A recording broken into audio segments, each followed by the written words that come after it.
Hello guys, welcome back to my YouTube channel. Naku po, na-miss ko kayo mga kaibigan at ilang araw din po tayong hindi nagkita-kita. At ngayon nga no mga kaibigan ay meron na po tayong panibagong video at ito nga po ay patungkol dito kay Princess Reyna na kung saan ay naku po, parang nawala sa mood itong ating Princess Reyna at nagulat nga po itong si Ate Roda dito kay Reyna na ganito ang mangyayari kay Reyna. So ano nga ba yun mga kaibigan? No? Yan po ang ating aalamin at maya maya ay meron po tayong video clip na papanoorin mga kaibigan na talagang grabe itong si Ate Roda ay talagang nagulat na ganito ang mangyayari kay Reyna no? Pagkatapos ng lahat. At yun nga, siyempre bago natin umpisan yan mga kaibigan ay kung bago ka pa lamang po dito sa ating channel ay pakibisita po ng channel ng Magamang Balsanos Matubang, Kalinga Prab, Ated na Vlogs at siyempre lahat po ng Kalinga Partners. At siyempre kay Roda Mix Vlog ay inyo rin pong bisitahin at suportahan ang kanyang channel. Alright, eto na mga kaibigan, wag na natin itong patagalin at alamin natin no mga kaibigan kung bakit nagulat o di makapaniwala si Ate Roda na ganito ang mangyayari sa ating Princess Reyna no. Ano nga ba yun mga kaibigan? At eto, meron po tayong isang video clip mula sa channel ni Roda Mix Vlog na kung saan ay ito po na videohan ni Ate Roda itong si Reyna. At ito, bago tayo gumawa ng isang reaction no ay panoorin po muna natin ang isang video clip mula sa channel ni Roda Mix Vlog. Sa mga bago pa lamang po dito sa ating channel ay pakibisita po at suportahan po natin ang channel ni Roda Mix Vlog at panoorin po natin ang kanyang mga video. So ito po, panoorin po natin ng sabay-sabay. Napano ka? Napano? Pinutulong tayo sa YouTube. Ayan, Doy! Baka hindi ka nagbayad. Bayad na tayo nung kahapon! Ano ba tayo kahapon? Tapos sila kaputulan nila!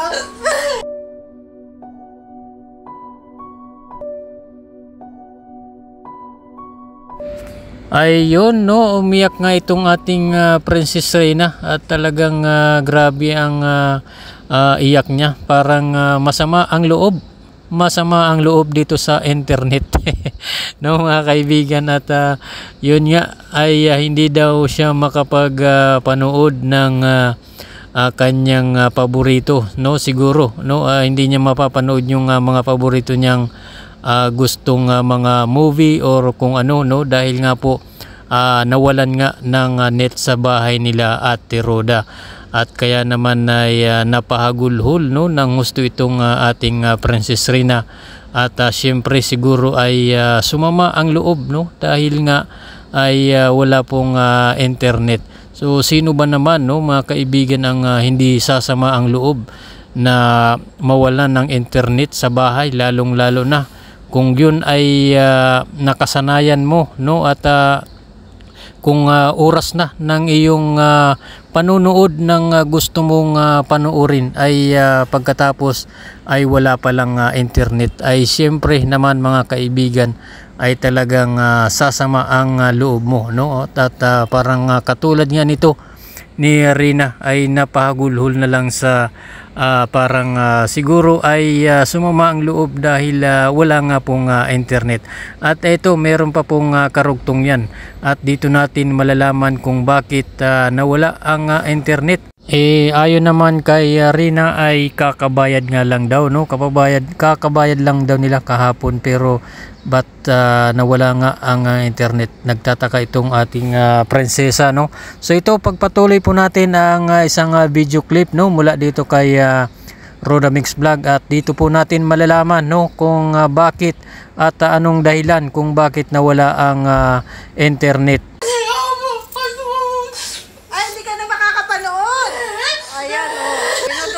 Kami ng internet, oh. Nakala ko ano nangyayari kay Reyna pagdating ko. Yung pala nag-iiyak at pinutulan na daw kami. Ay, bakit ka naiyak? Nakakaiyak pag wala kuryente. ka o naka-off lang. Ay, yun naman pala mga kaibigan, no, yung pala ang dahilan kung bakit nawala ang internet, no, dito kina Ate Roda dahil naka-off lang pala yun. So siguro, no, kapag wala pong gumagamit ay ino-off nga ito ni Ate Roda at yun nga siguro pagbukas ni Rina para manood siya, no, habang siya ay nagpapahinga siguro ay bigla nga pong pagbukas niya ay walang connection yung internet. Kaya naman grabe, nakita nyo naman, grabe talaga ang sama ng loob niya, no, ni Princess Reina. Talagang gusto niya ay may internet nga. At yun nga ang dahilan, no, ay naka-off lang pala yung internet. So yun nga, pagkatapos nun mga kaibigan, no, ay inuna ni Ate Roda yung internet para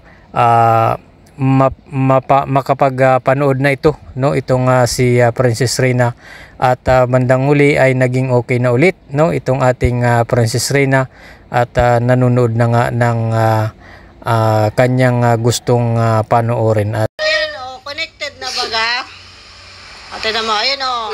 At yun nga mga kaibigan, no, ay nagpasalamat nga ito si Ate Roda dahil nakikita niya talaga yung improvement ni Rina, no, sa kanyang sarili at nasasabi niya na or nailalabas na ni Rina kung ano yung nararamdaman niya, no, mga kaibigan. At kaya nga siya umiiyak dahil siyempre sumama nga ang loob niya dahil wala pong internet. So ito po yung maganda, no, mga kaibigan, dito kay Rina. Talagang hindi tulad noon na kahit may problema itong batang ito, no, ay parang kinikimkim niya lang yung kanyang nararamdaman at hindi niya nga mailabas, no. At pero ngayon, no, nakikita naman natin at napapanood, talagang napapaiyak na lang siya, no, dahil nga kumbaga masama ang loob niya. Ito ang maganda mga kaibigan, no, dahil nailalabas na ni Rina yung kanyang nararamdaman. Kumbaga, no, nasasabi niya na dito kay Mama Roda niya kung ano yung gusto niyang gawin, kung ano yung ibig niya sabihin, na kung ano ang nararamdaman niya nga at naisasabi niya na dito kay Mama Roda niya. So ito, dito natin makikita na itong ating Princess Reina ay may pagbabago na talaga at lumaki ang improvement niya sa kanyang sarili. So yun lamang po, no, mga kaibigan, at patuloy lang po nating suportahan, no, ang Team Kalingap. Itong si Roda Mix Vlog, no, ay suportahan po natin, panoorin po natin ang kanilang mga video, no. At syempre ang mag-amang Val Santos Matubang, Kalingap Rab, at Edna Vlogs, at syempre lahat po ng Kalinga partners ay suportahan po natin yan. So sana, no, ay tuloy-tuloy na ang paggaling ni Rina at syempre matupad ang kanyang mga pangarap, makapagtapos ng kanyang pag-aaral, no, at yun nga, maging successful sa kanyang buhay or sa kanyang mga tatahaking mga pangarap, no, ay maging successful siya sa lahat ng bagay na kanyang gustong gawin sa kanyang buhay. So yun lamang po, maraming salamat po sa inyong panonood. At syempre nagpapasalamat po ako sa patuloy na sumusuporta, no, dito sa ating channel. Doon sa mga silent viewers ko, no, ay maraming salamat po sa inyo. Sa mga bagong nag-subscribe, no, dito sa ating channel ay maraming salamat po sa inyo. So yun lamang po ang ating video ngayon. Maraming salamat po sa inyong panonood. At syempre kung bago ka pa lamang po dito sa ating channel ay huwag niyo pong kalimutang mag-like, subscribe, at syempre pakihit na lang po ng notification bell para updated ka sa ating mga bagong i-upload na mga video. Salamat po at God bless you all.